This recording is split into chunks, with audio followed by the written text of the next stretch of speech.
Bonjour à tous, on se retrouve pour un nouvel update lecture. J'ai 3 romans et 3 nouvelles à vous présenter. C'est plutôt pas mal et on commence tout de suite. Comme d'habitude, je vous les présente dans l'ordre chronologique dans lequel je les ai lus et on commence avec Dans chacun de mes mots de Tamara Ireland Stone, qui est un young adulte très mignon que j'ai beaucoup aimé. On va y suivre Sam, qui est une jeune fille atteinte de troubles obsessionnels, c'est-à-dire qu'elle subit des pensées très sombres qu'elle n'arrive pas à oublier. Elle va penser à quelque chose d'horrible, de très négatif, comme par exemple, je sais pas moi, de couper les cheveux de sa sœur. Et ben, elle a les ciseaux en main et elle peut pas s'empêcher d'y penser jusqu'à ce qu'elle le fasse. Donc voilà, c'est quand même une jeune fille assez spéciale, on va dire, qui est suivie par un thérapeute depuis très longtemps, qui a des cachets, qui a des anxiolytiques, des antidépresseurs, etc. Mais elle essaye de cacher cette maladie à ses amis au lycée. Ses amis qui sont un groupe de jeunes filles assez superficielles dans lequel elle n'a pas du tout sa place. Jusqu'au jour où elle va rencontrer Caroline. Caroline qui est une jeune fille un peu discrète qui va l'inviter dans un groupe de jeunes élèves poètes. Voilà, un peu comme dans le cercle disparu. C'est ça? Le cercle des poètes disparus, oui, voilà. Ou le trou d'un coup. Le cercle des poètes disparus, c'est un peu le même principe, sauf que c'est pas dirigé par un prof.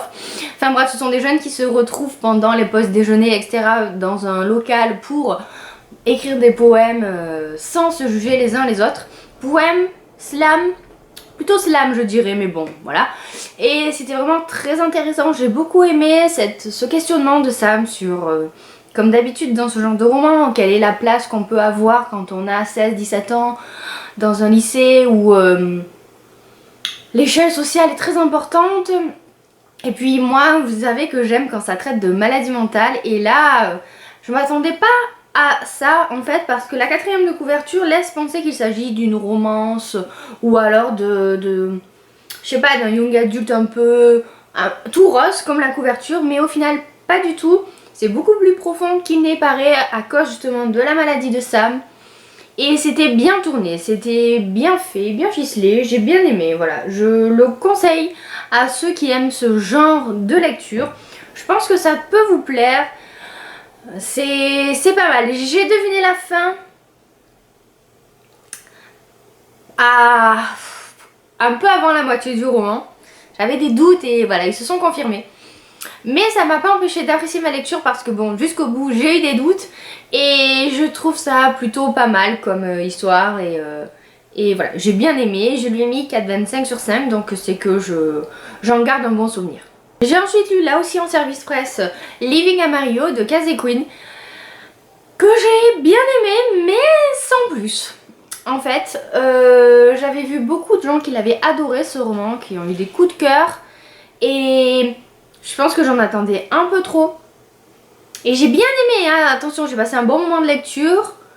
Mais quelques petits éléments m'ont coincé en fait dès le début. Et du coup ça a été un peu dur ensuite de rattraper les choses.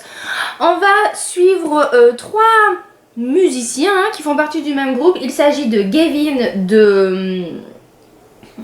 je me rappelle plus comment est-ce qu'il s'appelle, comme d'hab, de Dixie et de Dallas. Dixie et Dallas sont frères et sœurs et Gavin est leur meilleur ami. Et ils vont avoir la chance de participer à un festival qui pourrait les faire connaître pour démarrer leur carrière quoi, professionnelle. Et du coup, ils sont tous les 3 sur la route. Sauf que Dixie est amoureuse de Gavin depuis très longtemps. Et Dallas est farouchement opposé à ce que quelque chose se passe entre eux. Voilà, le tableau à peu près posé de manière simple, mais au final ça reste quand même très simple et je pense que c'est ce qui m'a gênée dans cette romance, c'est qu'elle est très bien.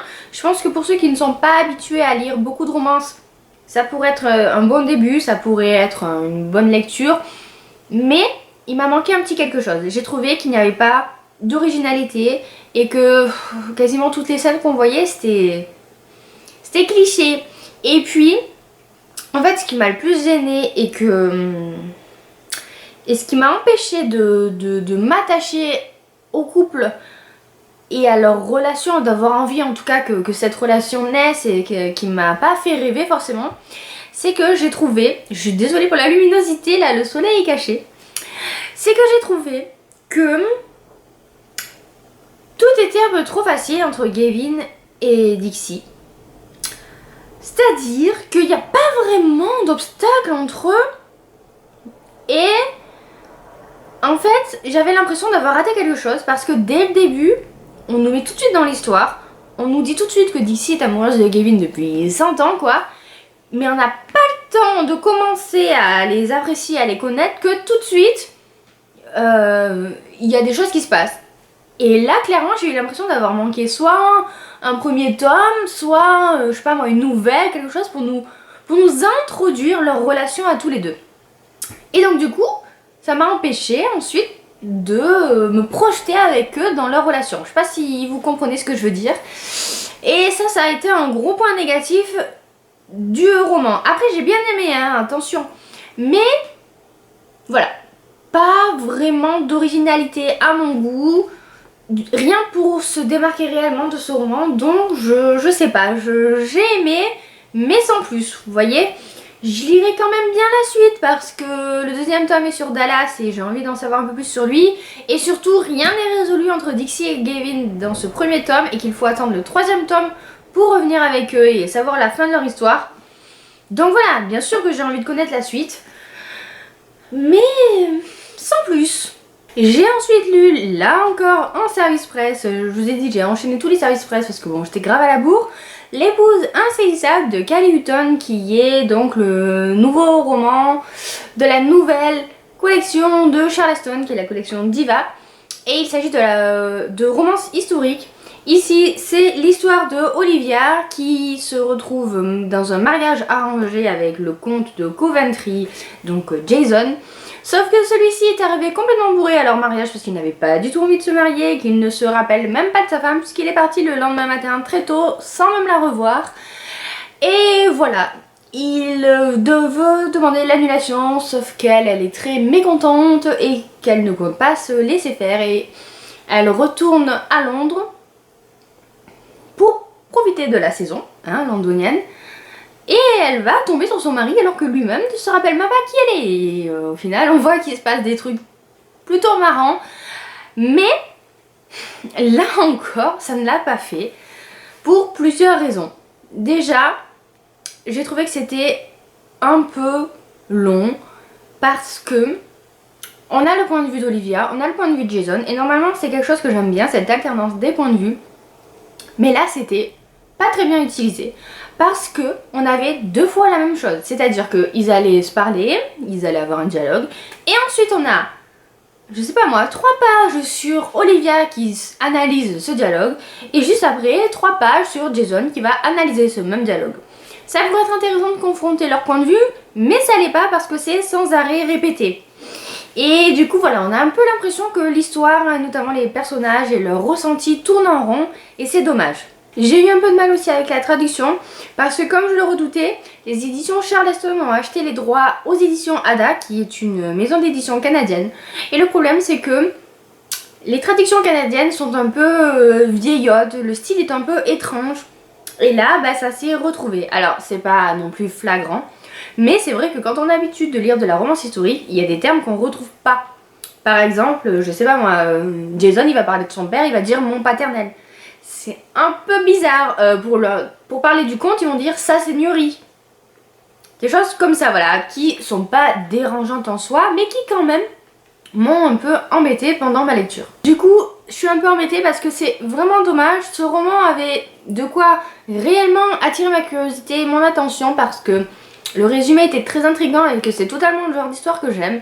Mais malheureusement, ça l'a pas fait quoi, ça l'a vraiment pas fait.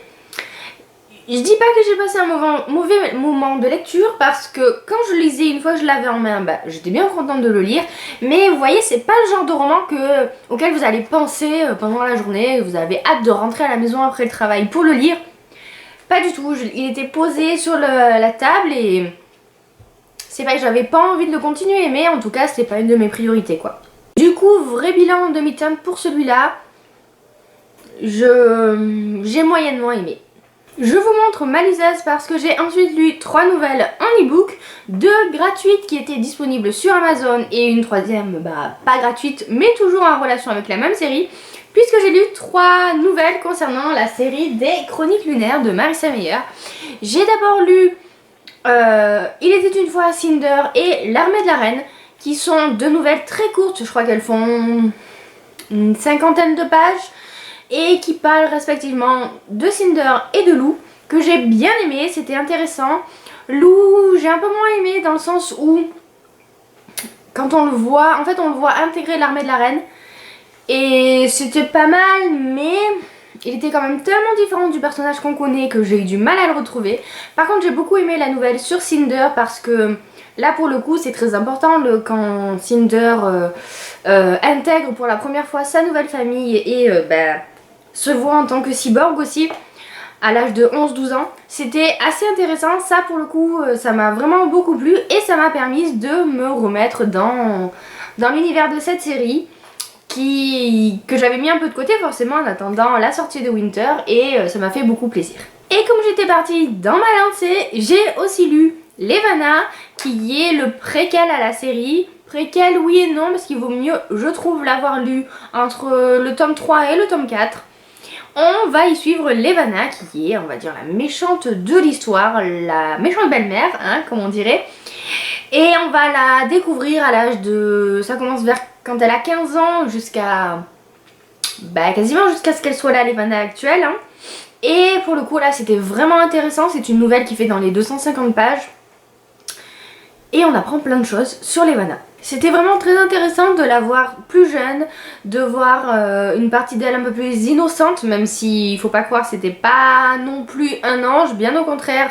On comprend très bien qu'il y a quelque chose qui coince quoi chez cette femme. Il y a quelque chose qui va pas quoi. Et c'était vraiment, je pense, nécessaire de lire cette série. Notamment pour comprendre la suite de l'histoire. Là je suis en train de lire Winter forcément, hein, j'ai pas pu m'en empêcher. Si vous me suivez sur Facebook vous le savez déjà. Et du coup ils font référence à certaines choses qui se passent dans ce préquel. Donc je pense que c'est pas nécessaire bien sûr mais ça apporte un point de vue très éclairant sur le méchant de la série. Et oui, en quelque sorte c'est nécessaire. Du coup j'ai beaucoup aimé lire cette nouvelle, ça m'a permis de remettre le pied à l'étrier dans cette série. Et c'est bien sûr ce que j'ai fait puisque, comme je vous l'ai dit, je suis en train de lire Winter. Sur ce, moi je vous laisse, je vous souhaite de très bonnes lectures, je vous fais plein de bisous et à bientôt dans une prochaine vidéo.